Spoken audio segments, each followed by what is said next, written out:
what's the whole idea of the regime? To wage jihad in this century against the West, right? The West, America, led by America, against the Crusader Zionist alliance, and to reestablish the power and glory of Islam in the Middle East. And to support Iran, in my view, is equal to being a traitor. If you're supporting Iran that hates this country. Mainstream media gives you the impression that there is nothing good about America. In direct contrast to that, my podcasts will prove by examples that America has always been and still is the land of opportunity for everyone. Hello and welcome to another episode in the series Life Lessons with Dr. Bob. My guest today is Clifford May. His many colleagues and friends, among which I'm proud to be included, call him Cliff. As you'll soon discover, Cliff is an extremely interesting, articulate, and engaging man who is especially knowledgeable on the topic of foreign policy. He has so many accomplishments and is working on so many different and important projects that it'll take me longer than usual for my introduction. So if you just want to take my word for his impressive credentials, you can move your cursor forward by about 10 minutes and enjoy the conversation. But if you want to know more about Cliff, here it is. Cliff is the founder and president of a Washington-based think tank called the Foundation for Defense of Democracies, or FDD. There's a lot to talk about, and I'll tell you more about FDD, but first, a bit more about Cliff. Cliff holds 2 postgraduate degrees, both from Columbia University. He earned a master's degree from Columbia School of International Affairs and another master's from their School of Journalism. Both were earned, by the way, when Columbia was a leader in higher education, rather than for what it's known today, a leader in woke indoctrination. Following his formal education, Cliff entered the world of journalism, where he held numerous positions of increasing influence and responsibility, ranging from being a reporter in New York and in Washington to being a foreign correspondent covering stories from over 30 countries, including Iran, Iraq, Saudi Arabia, Israel, Northern Ireland, China, Russia, and 20 different countries in Africa. And he rose to the rank of editor. For 10 years, he was an editor of the New York Sunday magazine, for which I forgive him, but maybe the magazine is a more trustworthy publication than their newspaper ever was. More recently, Cliff has been published in the Wall Street Journal, the National Review, USA Today, and The Atlantic. In addition to his journalistic achievements, because of his broad knowledge of international affairs, he has been appointed to several government commissions and is a frequent guest on national and international TV news programs where he provides analysis and participates in debates on national security issues. But I think that what he's doing now is more important than his prior achievements, because what he's doing now impacts U.S. foreign policy. And whether you like it or not, our foreign policy has a direct impact on all of us. What Cliff is doing now is running the Foundation for Defense of Democracies. Cliff founded FDD in 2001 following the 9/11 attacks on our country by Muslim terrorists under orders from Osama bin Laden. FDD is a nonprofit think tank based in Washington, D.C. that focuses on foreign policy. Although it is officially nonpartisan, its leftist detractors say that its political orientation is hawkish and neoconservative. Now, one of the benefits of preparing for my interviews is that I get to learn some stuff. Like, I use that term neoconservative, but I didn't know what it was. I had to look it up, and here's what I found. First, neo means new. So a neoconservative is someone who recently became a conservative. The term neoconservative came about in the 1960s during and after the Vietnam War, when some liberals became disenchanted with the increasingly pacifist foreign policy of the Democratic Party. They became the first neoconservatives, or neocons, as they are often now referred to. Now, neoconservatives typically today advocate for the promotion of democracy and interventionism in international affairs, including peace through strength, and they are known for espousing disdain for both communism and political radicalism. You know, when I look at that definition, it sounds to me like it's being a proud American. I just learned that I'm a neocon. Getting back to FDD, unlike many think tanks that conduct research and publish papers, FDD is more like a battle tank because its work often leads to new government policies and legislation on topics ranging from terrorism to human rights. Here are some comments from people in important positions in government. Michael Morrell, the former deputy director of the CIA, said, and I quote, "FDD provides the best public source of information on terrorism, period." Lieutenant General H.R. McMaster, the former national security advisor under President Trump, praises FDD and said, "I want to thank FDD for the work it's done over the years on so many critical issues. We have drawn heavily on their scholarship and analysis of the threats that we face." And finally, Ron Dermer, Israel's former ambassador to the UN and just recently appointed to be the Minister of Strategic Affairs under Prime Minister Netanyahu, has said, he commented in a meeting at FDD, "You just thanked me for meeting with your team to inform them, but you got that wrong. I met with the FDD team and I got informed." That's really high praise from any government official, especially from a Jewish one from the Israeli government.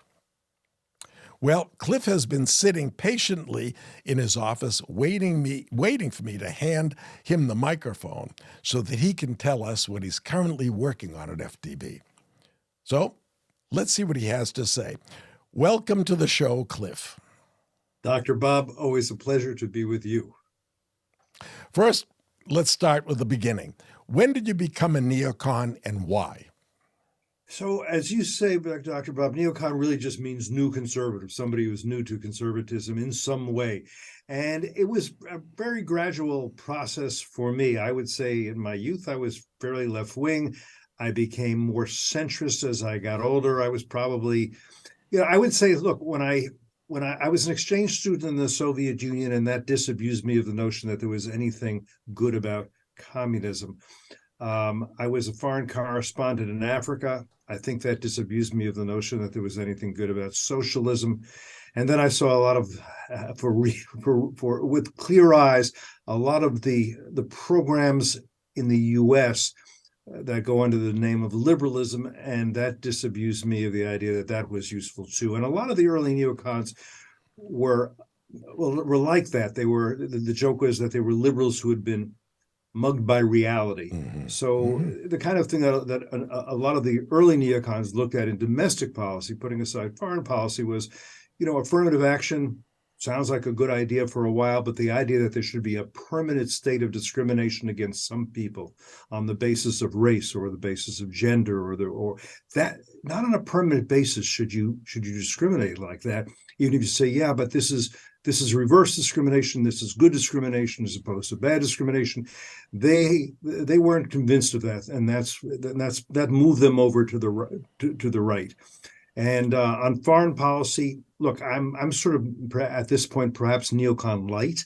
I don't think of myself as an interventionist. I do think that American leadership is indispensable because there are other nations in the world that would like to be the global hegemon. But the good ones aren't strong enough, and the strong ones aren't good enough. And if the U.S. doesn't occupy a leadership position in the world, then I think it's going to be China or Russia or the Islamic Republic of Iran or some combination now. Not good actors, any one of them. Not good actors, any of them. But I'm not, listen, I believe in supporting Democrats abroad. I don't believe that we can implant and grow democracy abroad. But that doesn't mean I'm not for freedom in all of these places, and I believe the U.S. should be for freedom and encourage democracy when we can. That makes me neocon-like because, I don't think it's going to likely that, for example, the Egyptians are going to have a House and a Senate and political parties and vote anytime soon. Maybe eventually, but not right now. And there are a lot of countries like that that are not ready for democracy. And look, I think there are questions about whether we in the U.S. can sustain the Republican small r system of government that we got from the founders, right? You remember Benjamin Franklin coming out after the meeting on the Constitution, being asked, "What have you given us, Mr. Franklin?" And he said, "A republic, ma'am, if you can keep it." Right, if you can keep it. So you started FDD. Tell us more about that. How did it get started?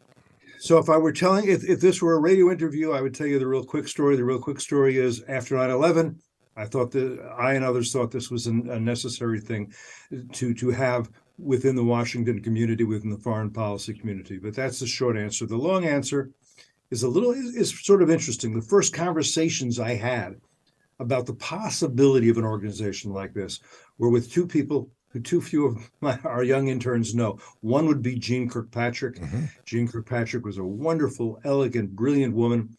She was the first U.S. ambassador to the United Nations with cabinet status. That was under Ronald Reagan.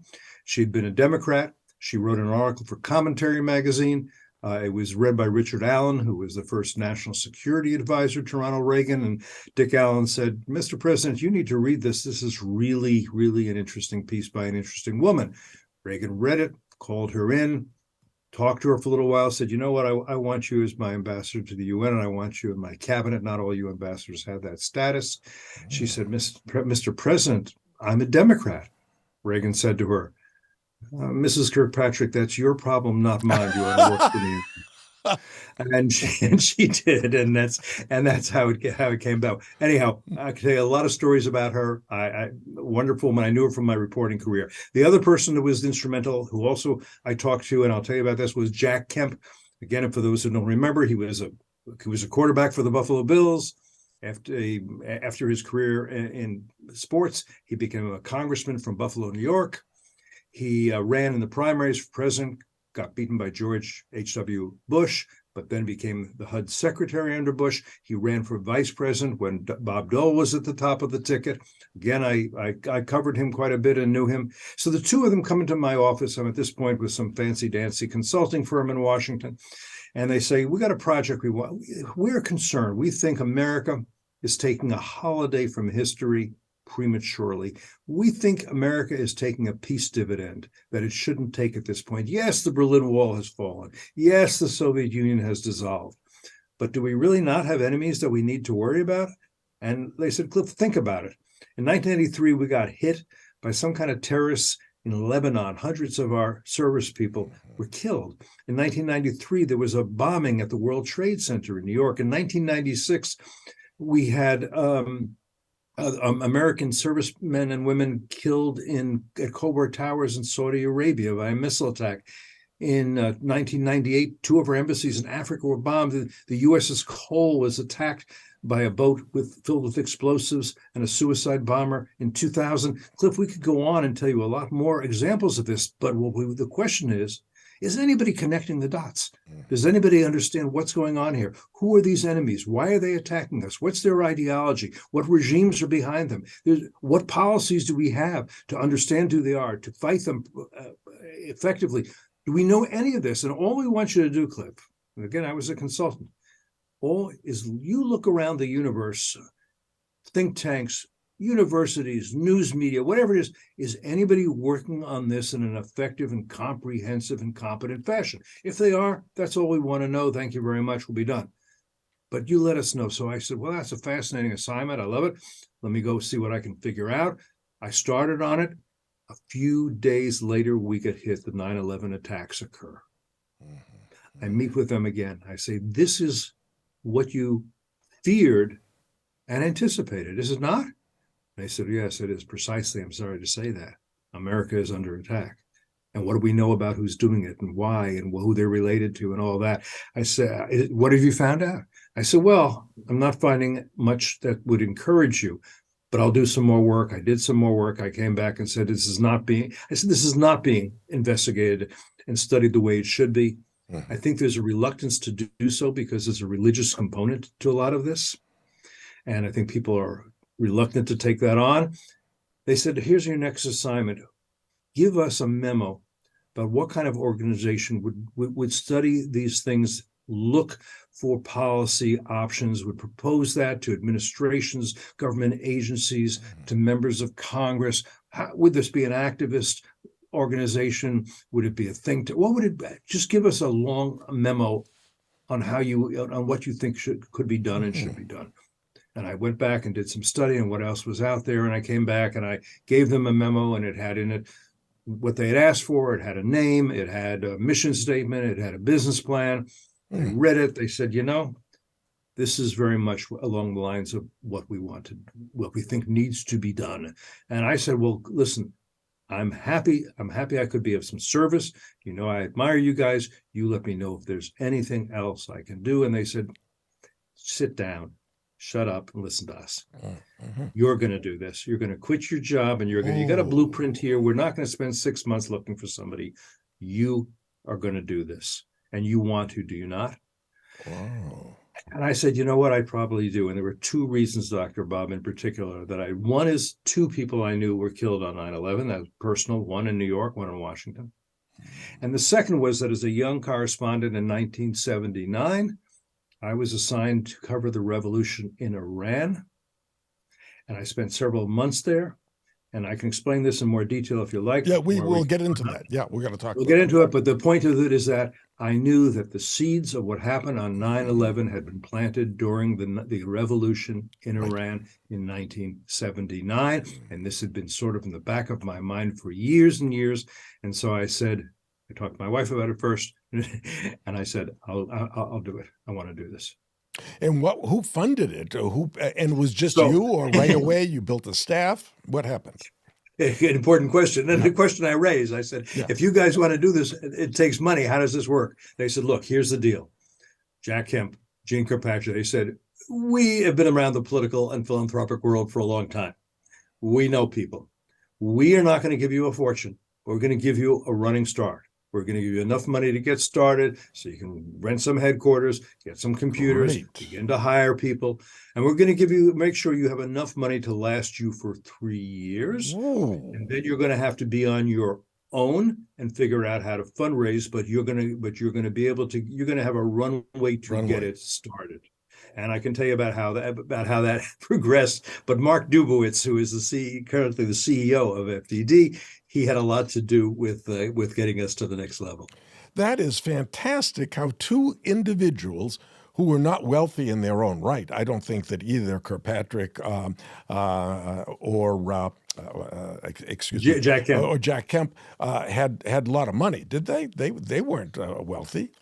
I don't necessarily know. I think Jack Kemp was well off. I remember seeing his house, but I don't know that he was usually wealthy. But again, they knew what you're familiar with this, the philanthropic community. They knew people who were interested in these issues that they could talk to and say, hey, we want to help put together a think tank that's going to look at terrorism and Islamism and jihadism and the regimes and the movements and the individuals connected to it and try to come up with better policy options. But we need support from people like you who are concerned about America's national security. Mm-hmm. Will you cough up some money? Mm-hmm. And there was an initial group they helped put together. Let me say that said, yeah, we will. And that's how it got started in terms of the funding. And I didn't have a lot of money. It made it difficult for me to go out and hire the best people, but somehow I did hire some of the best people, and the best people attracted other best people. And that's been kind of the way we've built up over more than 20 years now. They were patriots to on their own to come up with this idea, to find you, and then to commit to raising money for you. So you've been in business since then. How many years is that? 20 years? 21 years. We opened this conversation, the first conversation was before 9/11 in September. Second was about a week after. I quit my job maybe I don't know, I gave notice and maybe quit my job a month after. So then November, December, I started to do the basics. We were able to open, I guess, January 2nd of 2002 in a very small office, and began to build from there. And how many staff do you have, the professional staff? Do you have the researchers? And then give us an overview of some of the projects they're working on. We'll go into detail of some of them later. Yeah, you bet. So we're probably over 60 staffers at this point. There are researchers, there are senior researchers, there are junior researchers. We have a communications department. We have a government relations department. We have small amount of administrators. Got to have that to make sure we're doing things right from a business point of view. Everything from legal help to insurance to human relations, all that sort of thing. We have now. This is FDD is what's called a C3. It's an educational organization. Contributions to it are tax deductible, as you know. But we also have a C4, which can be more aggressive in terms of saying to a member of Congress, here's the bill we think you may want to support. And if you agree, we can write you the legislative language. And it's yours once we do it. But we have people on staff who know how to write legislative language and be very forward-leaning on that. The C4 is not the same as the C3. They're called FDD Action, but it's linked to it. We are very cautious to make sure we're abiding by all the proper laws, and so that we can be very specific in terms of, particularly in terms of legislation, in terms of what we propose and the ways in which we help members of Congress do that, because a lot of them don't have a huge staff in order to do it. We come up with ideas, we come up with language, and we help them to get those bills, we hope, enacted and maybe even signed. I'm certainly aware of C3s, and I'm just learning about C4s, but from what you're describing, and over drink some other time, dinner, you can tell me more, but it sounds like as long as it's not partisan, as long as it's not pro the Republicans or pro the Democrat, then it could be a C3, right? I don't understand why you couldn't help write legislation. The position of the legislation doesn't matter so long as it's not partisan, I thought.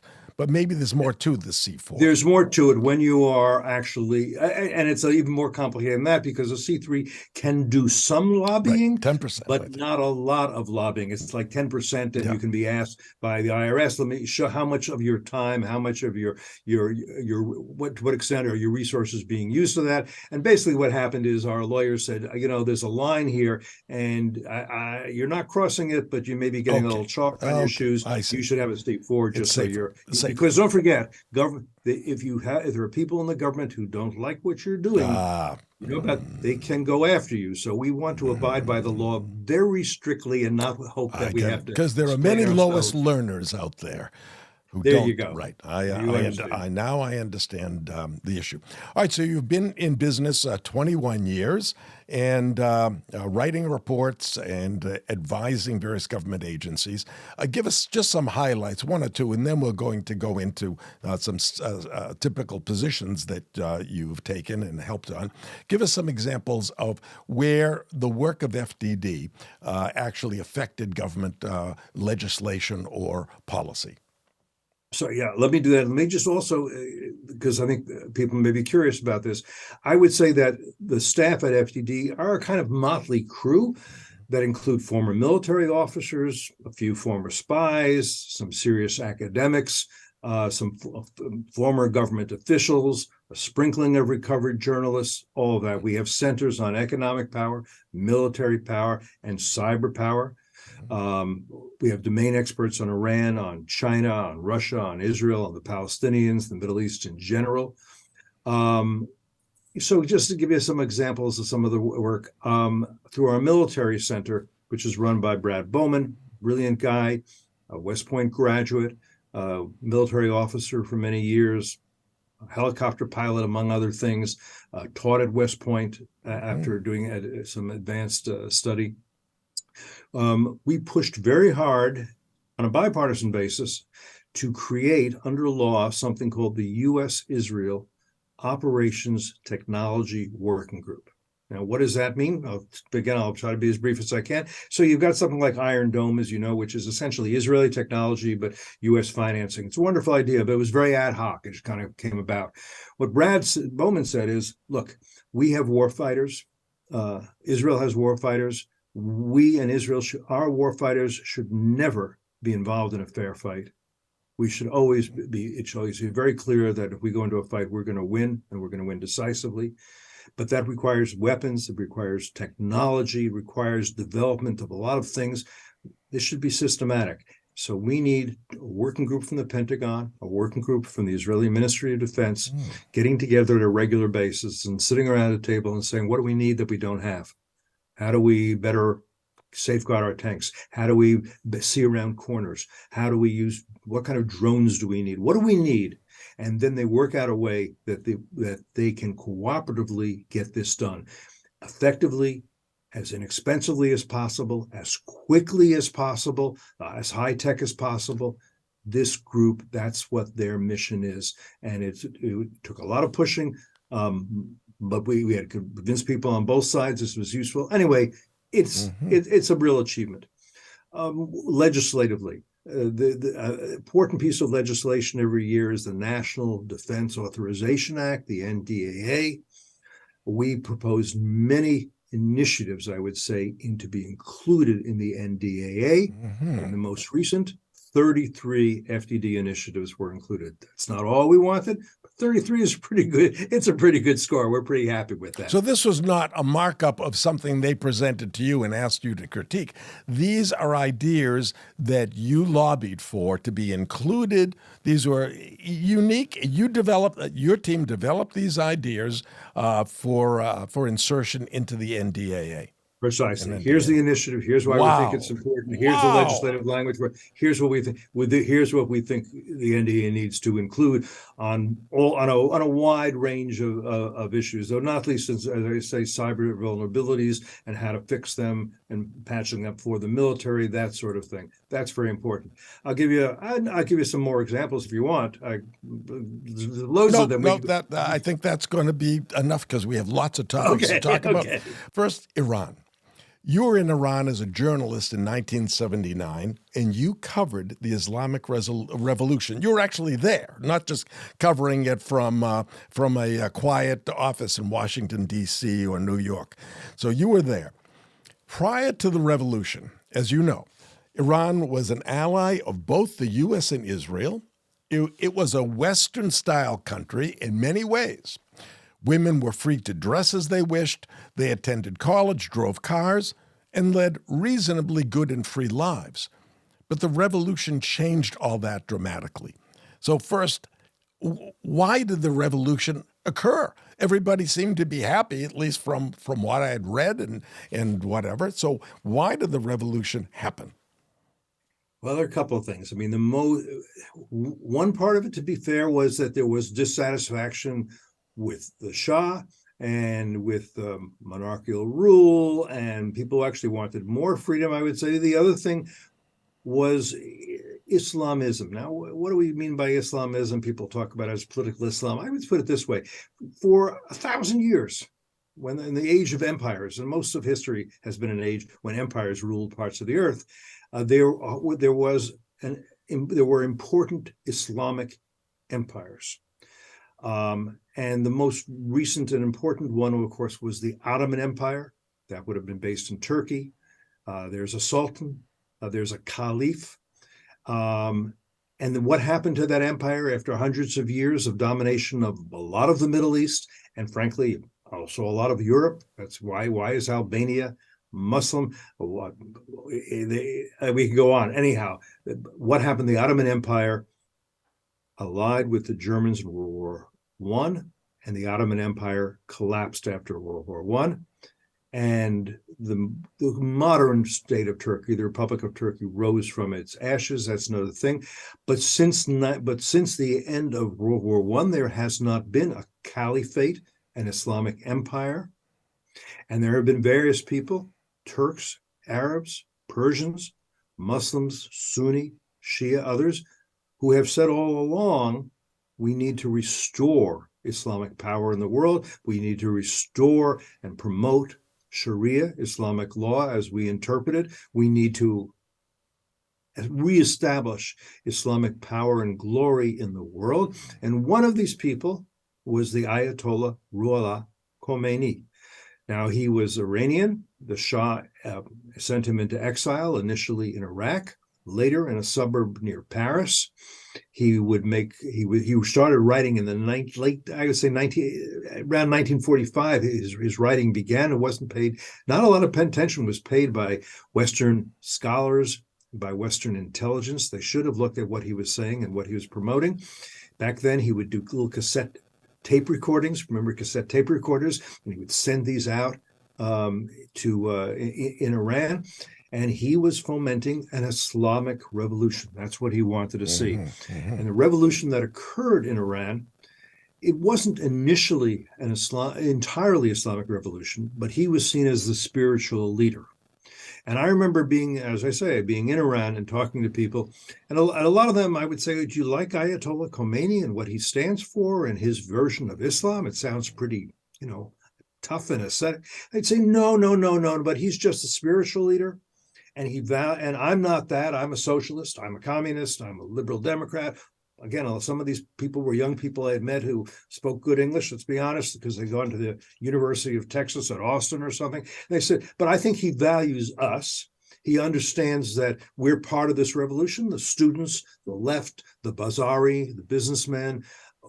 He needs all of us and he respects all of us. And so this is going to be a very different revolution. If you look at the way it was covered by most of my journalistic colleagues, they were very gung-ho on this revolution. They said, Ayatollah Khomeini this is going to be a new model for the third world, and they praised it and they praised him. And he was, I got to say, a charismatic figure. Okay, I remember going to the holy city of Qom to see him. I wasn't going to get an interview with him, but I could see him. I was with a camera crew. We were doing a documentary, and the house that he occupied, it was no more than a cottage. This was not a mansion. Nowadays, the ruling mullahs are multi-millionaires and billionaires, but he was not. He was ascetic.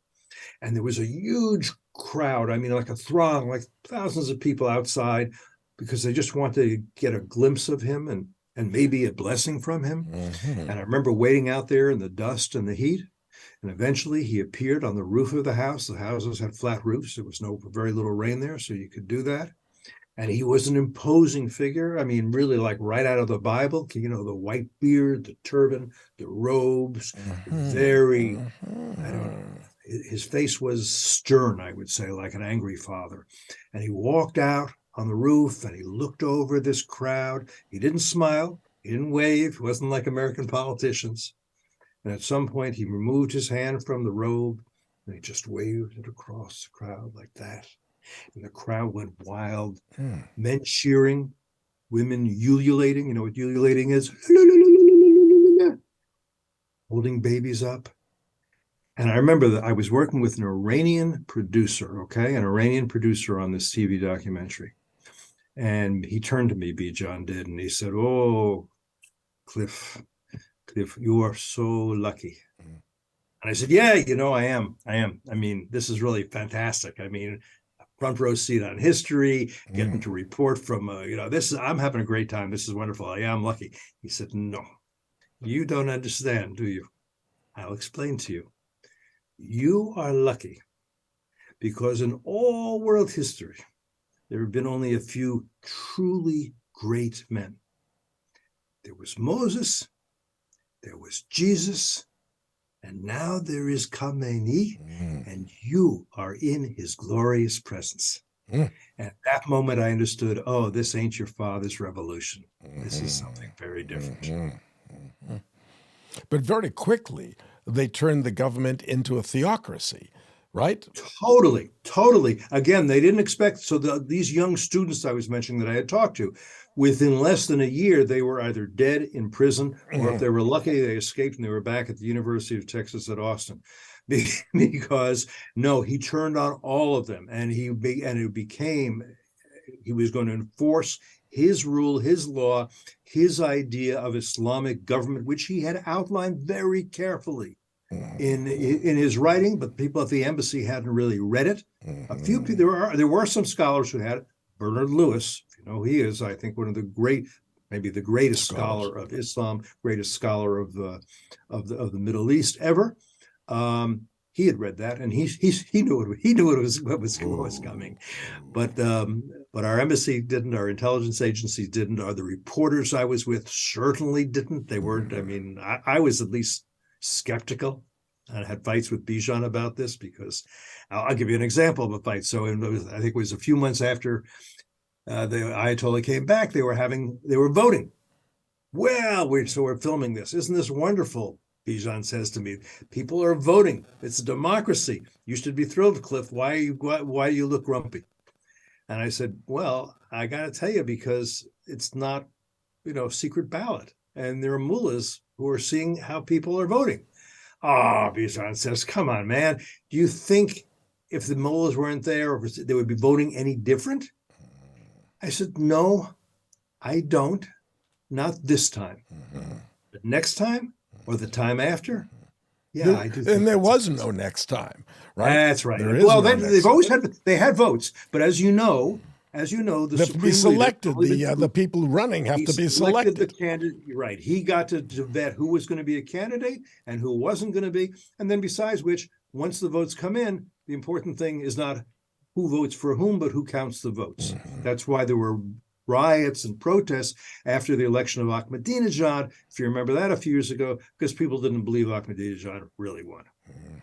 But it didn't matter who won because they were appointed by Khomeini or his cohorts, right? It didn't matter. It didn't matter if they won because they had to be somebody acceptable to the supreme leader, and the supreme leader is not elected; he's supreme leader for life.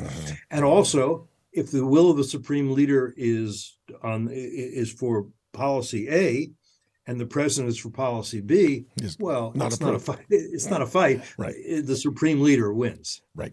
And that started, and then they took over the embassy, the U.S. embassy, and I forget how many days, 100 or more days, they were kept captive in the embassy, and President Carter did nothing during all that time. I think there was one failed attempt toward the end, but he did nothing to free the hostages. Of course, we know that the minute that Ronald Reagan became president, they released the hostages because they knew that he was not a pussy like Carter was. So just a couple of points here. So people say to me, weren't you scared at that time? Well, again, I got there in like January or February of 79. I stayed for like 3 months. And it helped that I was working with an Iranian producer and that he was liked by the regime, but that made some difficulties between us. But okay. But I can't say I was scared. People were very exuberant about the revolution at that point. Then I would say towards summer's very hot in most of Iran. The journalists, including myself, left. And you had this long, hot summer, and the revolution wasn't producing anything useful. I mean, women were covering up in chadors, and the young men who had gone around with big rifles were being told to go back to their jobs, which they didn't like. They didn't want to go back to farming or factories. And the revolution was it just wasn't producing anything that anybody liked. So in the fall, the taking of the U.S. embassy was a way to revivify the revolution. That's what it was really about. And it was done by students, and they kind of amazed they were able to take over the American embassy. And then Khomeini saw that it had value, and he also saw, and this became his saying, and it's been a saying in Iran ever since, the Americans can't do a damn thing. And you're right. And it was about a year that they were held captive and mistreated, tortured. Want to talk about international law? The most basic international law is you don't treat diplomats that way on your soil, and you don't take over an embassy, which is essentially foreign soil once you establish it.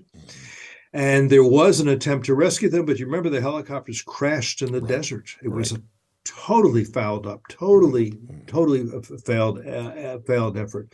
And you're right. When Reagan came into office, there was a sense, all right, maybe we played this hand as best we can, and we better stop now because we don't know what this guy is going to do. So ever since that time, the relationships between Iran and the United States have been oppositional, right? We've never approved until the next comment of anything that Iran was doing, and we opposed them on the world stage. But then, and we don't have diplomatic relations. We still don't have diplomatic relations. But then in 2015.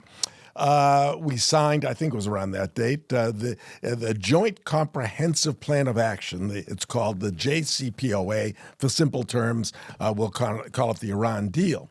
It was conceived by President Obama, and I think it was signed sometime in 2015. Now, why on earth what was he thinking? And he is still thinking, because we tried to reinvigorate that agreement until recently.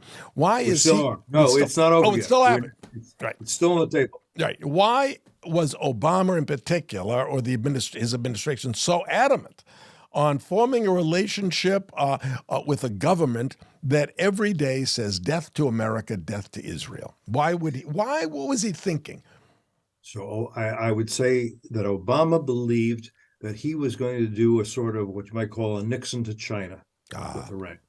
He was going to say to them, I know you have grievances against us. We can talk where some of those grievances are. We can leave that. But I'm going to show respect to you. And I'm going to understand that you have ambitions in the Middle East. And I'm not opposed to those ambitions. I think you...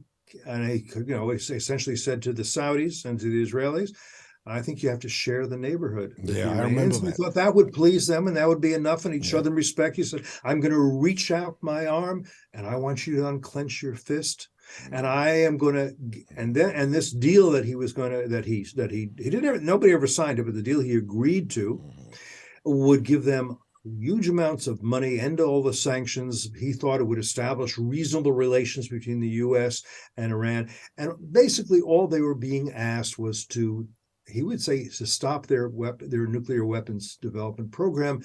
I think that's incorrect. He was asking them to delay it, slow it down. Right. It shouldn't emerge on my watch. And I think part of it was the belief that, listen, in a few years, especially if we do this, Iran will be a very different place. It'll be more moderate. It'll be more liberal. We had to, this was the prevailing philosophy and policy toward China, really going back to the 70s, will help them get wealthy. And if they are richer, they will become more liberal, more moderate, more like strategic partners. And it wasn't until the Trump administration, really, largely thanks to Matt Pottinger, who is working with FDD, and H.R. McMaster, who works with FDD, who said, look, the Chinese, certainly under Xi Jinping, are absolutely implacably hostile to us, and they're using the wealth that we're helping them get to build the military and to spy on us and to steal our intellectual property and all that. Anyhow, Obama had a similar view here. We're going to put off the nuclear weapons thing. We're going to help them become rich, and they're going to become more moderate and friendly, because that's the way the arc of history bends. Well, I appreciate that description, but I think that is overly optimistic, and it implies. Oh, it's crazy! Right? I'm saying that's what he believed. Yeah, I don't even think that's what he believed. Because he's not stupid and he's not naive, I believe he's helping Iran. He wanted to help Iran and continues to help Iran because they hate America like he does. We are being led now by an administration, and I think it's Barack Obama's third term. We can get into that. They don't like America. I think it was 2 weeks before Barack Obama took the pledge of office, he gave a speech to a huge crowd, and he said, we are 2 weeks away from fundamentally changing the United States of America. And the crowd roared, without thinking, what do you mean fundamentally changing? And I think I believe he meant it, and that's what he's been doing. Race relations have never been as bad before as when Obama took office. The cities were never overrun as they are now. So I think we're being led by a man who hates this country and is doing, if you look at his activities and those of the Biden administration through that lens, it all makes sense.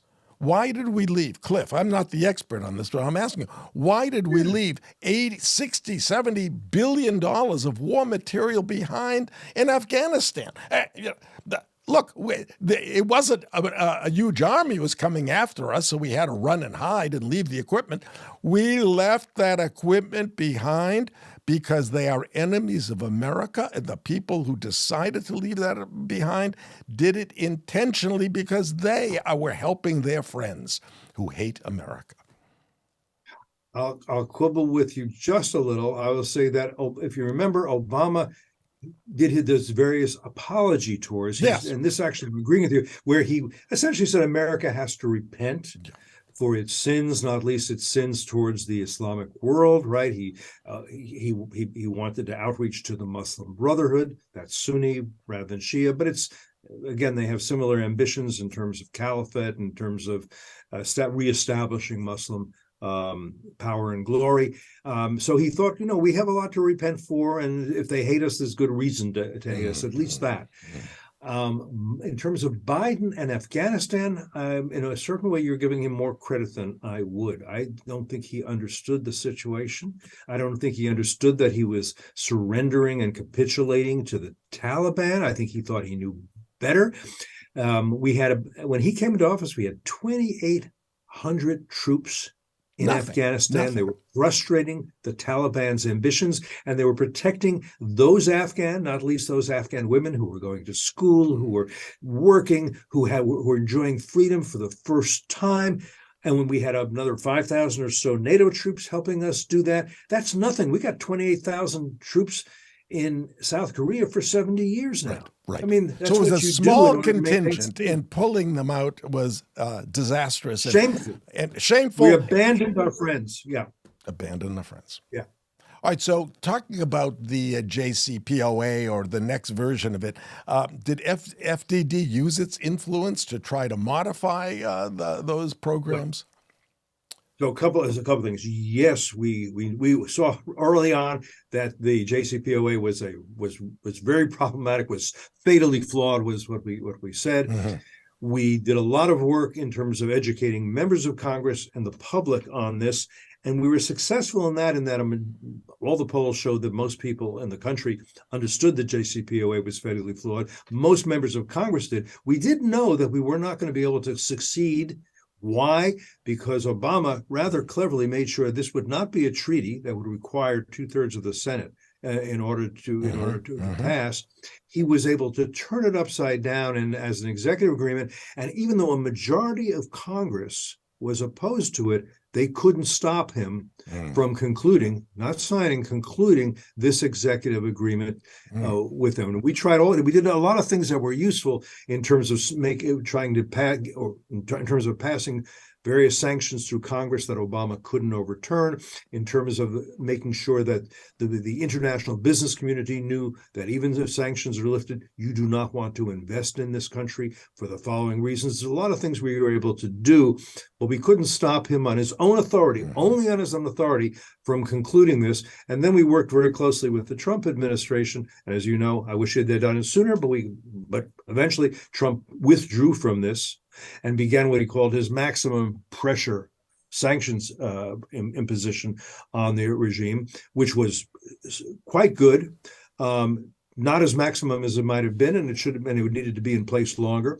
We worked very hard not just to get that done, but we have people here who can actually, how to create sanctions packages. What I mean by that is you can say, okay, if we're going to sanction them, it doesn't just mean we declare something. We have to say which industries, which individuals, which actual firms. We have to prove in a certain way that they deserve it. You have to create something. And there's only a few people like at the Treasury Department who work on something like that. But we have people here who can actually create all the documents, do all the research, wrap it up in a bow and hand it over and say, here, you can use this. we recommend you do. We can actually do that, and we actually did that on many, many, many sanctions to really put pressure on the regimes that your economy is going to collapse, your currency is going to collapse. It sort of did collapse. Got down. Your foreign reserves are going to disappear. Here's what's going to happen with you. But again, Trump is in office for only 4 years. It was probably 2 years before he imposed the maximum sanctions. They lasted only 2 years, and the Biden administration immediately began reducing sanctions. Right.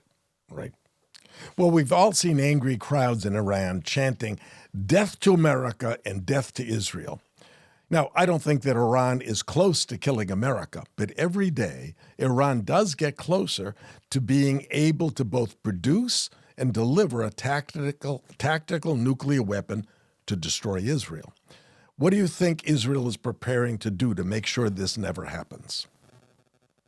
So I can tell you for sure that Benjamin Netanyahu, who is now in his third term as prime minister, this is top of his agenda. Mm-hmm. Has to be. This is the most existential. He knows this is an existential threat, and I believe he feels it is my responsibility to deal with this and figure this out. This is the most important thing I have to do. Now they're doing there's a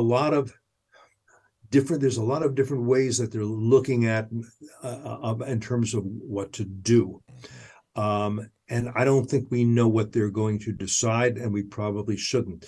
There's an Israeli he was an high intelligence official. He was a pilot who destroyed the Osiris reactor. He was the lead pilot on that in Iraq.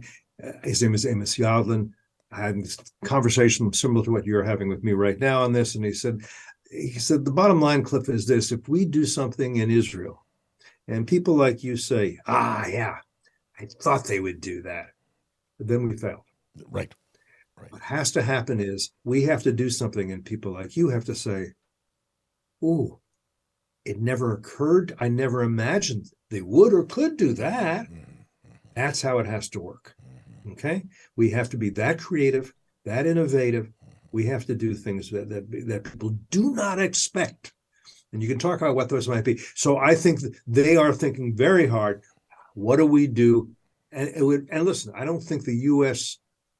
certainly not under this administration, probably another administration. I mean, I think it should be the U.S.'s responsibility, because this is a regime in Iran that is anti-American, that is destabilizing to the world. But if the Israelis have to handle it on their own, they at least need to know that America has their back. Right. I don't know if they start I running don't know if they feel that way today. I don't know that they feel that way too. And I think it's part of the equation and the variables that Netanyahu will have to examine, right? To say, do I need to go next year? Can I wait till the next administration and see if that's a better administration? Or is that too late? He's going to be pressing on his intelligence now. The Israelis can do amazing things, as you know. I mean, they stole the whole nuclear archives from inside Iran and cut it out. They're interrogating people inside Iran. I mean, they do amazing things there, and they're the other day, again, they neither confirm nor deny, but a weapons factory producing drones for Russia to use against Ukraine in Isfahan was hit by drones and probably destroyed. No, the Iranians say it was just the damage to the roof. Just damage to the roof, and it's probably somebody was roasting marshmallows on the roof during on fire. What are you going to do? These crazy people, s'mores. They probably are making. But there is some good news in Iran. There have been many reports recently of large protests in major cities there against the theocratic government. Those protests were triggered by the murder of an Iranian woman her name was Mahsa Amini, who was beaten to death by the morality police because she didn't have her face properly covered. First, why do you think that none of the women's movements in America have supported or said anything about these protesters? The left, the women's groups, women's rights have not spoken up, as far as I know. No, they haven't, and I how to explain it? I guess they think, who are we to be imperialistic to tell them how to live, and it's not for us. I don't know. They do not pay attention. It's a third world country, but you're right. The women's movements are just they're not going to get themselves involved. They're going to stay here. They're going to worry here about the trials and tribulations of the trans community, and they're going to, I mean, it's just, they're just not going to. And it's not just the women's organizations or women's rights groups in America. I haven't heard any report about the Biden administration trying to support the protesters. Now, I'm not even looking for them to provide material or war material or whatever, or communications, but they didn't even get a press conference and talk about it and denounce it. So why isn't the U.S. doing everything it can to promote regime change in Iran? Because, as you say, the policy of this administration is very much a continuation of the policies of the Obama administration. Obama's key foreign policy legacy, in fact, try to name another foreign policy legacy he could be proud of, not that I think he should be proud of this one, was the JCPOA. And so, and because of the JCPOA, and because of the Iran deal, because Obama was so set on it, he was constantly respecting what was called the Iranian equities, their interests in Syria, for example, their interests in other things, and not criticizing them because he didn't want them to walk away from the Iran deal. And this administration doesn't want to absolutely end the possibility of an Iran deal, which would happen if they were clearly supporting the protesters in the streets with more than a little bit of rhetoric. There's been a little bit of rhetoric, but it's been very milquetoast at best, that people should be allowed to protest, that kind of thing, not supporting unions, not supporting regime change. This administration, like the Obama administration, said, we don't want regime change. We want this regime to be friendlier with us. Yeah. We want to establish, we want detente. We want rapprochement. We want better relations with this. We have things, sins we need to repent for. You did things you shouldn't have done. Let's move on. And the regime doesn't say, doesn't want to do that. The regime is very much committed and dedicated as part of its basic Khomeini's ideology to what's the whole idea of the regime? To wage jihad in this century against the West, right? The West, led by America, against the Crusader Zionist alliance, and to reestablish the power and glory of Islam in the Middle East. And to support Iran, in my view, is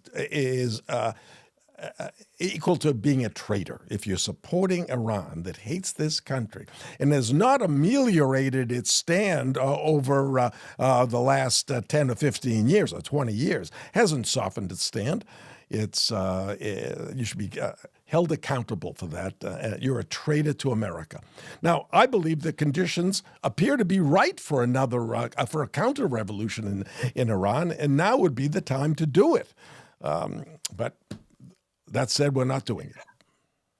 Well, we're not doing it, but you're right. What's been going on for the past few months has been a revolution, and a revolution led by the women of Iran. Now, then the question arises, well, will it be successful? Well, we hope so. I'd like to think so, but there's no way to really know. And the other thing is that in these, look, when there were protests against the Shah, could he have stayed in power? I think probably so. He just needed to kill a lot more people, and he didn't want to kill that many. They were his people. He didn't want to kill them. Right. He didn't want to slaughter them in the streets. But I'd like to be able to say to you, Dr. Bob, that repression doesn't work. But if you read history, repression does if it's if it's strong enough. But the people of Iran have by no means given up. They're protesting every day. Very little news coverage of it. To be fair, you can't be a reporter and in Iran now and be free to report the truth. That's you just can't do it. So it's all kind of coming through from social media and that way. So they're really, really trying. Whether and maybe they succeed, but you don't know. And in fact, I mean, a little bit of mega history. the history of revolutions is such that it's like volcanology. You can see the smoke, you can feel the heat, but you never know when it's going to blow.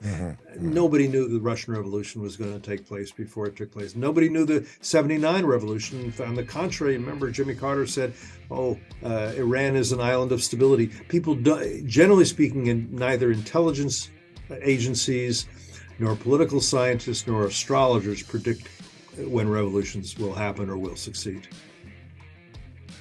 Well, as you can tell, there's just a wealth of information to discuss with Cliff May from FDD. So we've decided to record and post a second episode with him soon after this one has been posted.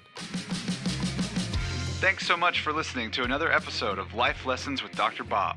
If you enjoyed these interviews with some of today's most influential thought leaders, please follow and rate the show on your favorite podcast platform. And don't forget, you can also watch each episode on YouTube as well. We'll see you next time.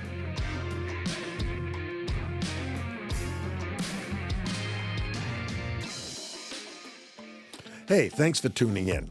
I appreciate reading your comments on YouTube and social media, and now you can submit your questions on my website as well. Head over to lifelessonswithdrbob.com and click the question tab at the top of the page or the one on the right side of the screen, and let us know what's on your mind. I'll answer your questions at the beginning of each episode, so let it rip. Let's have some fun.